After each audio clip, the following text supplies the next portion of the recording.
One of the challenges for families is filling time for our kids and providing them with appropriate tools for learning. Young children love sensory experiences, as you'll know from having them stand at the sink with running water and a measuring cup. Here's one more sensory tool that you can make for yourself: Play-Doh. It takes a few simple tools and a little bit of adult time, but then you have a generous portion of Play-Doh that will last up to 3 months in a Ziploc bag or airtight container. So let's go to the kitchen.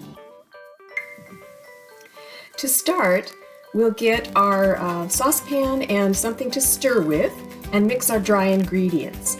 I'll demonstrate the process, and then at the end I'll post the recipe if you want to try it yourself.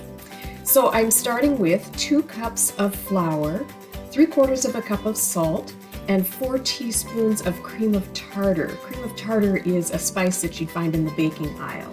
So I'm going to mix those together with my heat-proof stirring implement, either a wooden spoon or a silicone spatula, something like that.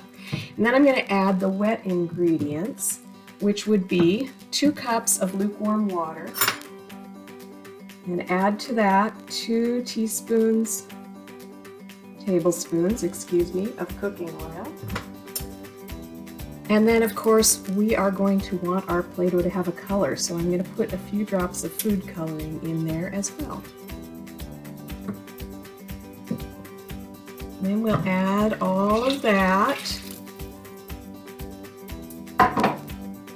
to our dry ingredients. Stir it a little bit.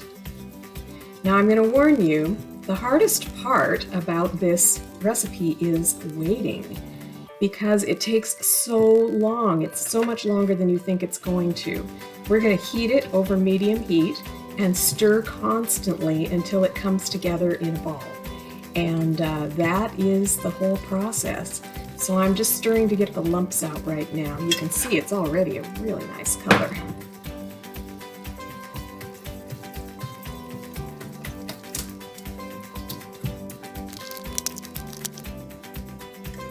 So you can see that it's come together. It's very stiff by the time it gets to this point, but you just want to make it so there aren't any wet spots.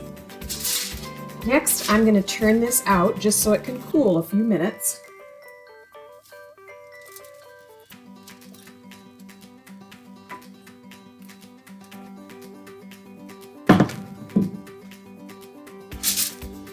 Because the last step will be kneading it to make it smooth.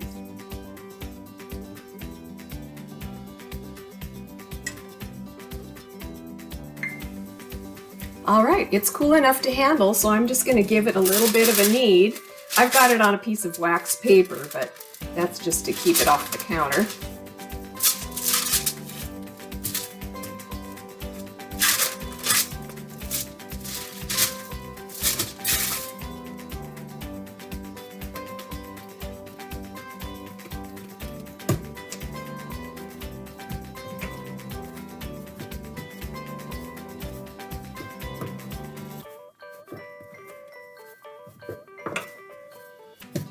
Okay, this is still a little bit warm, but there we have homemade Play-Doh.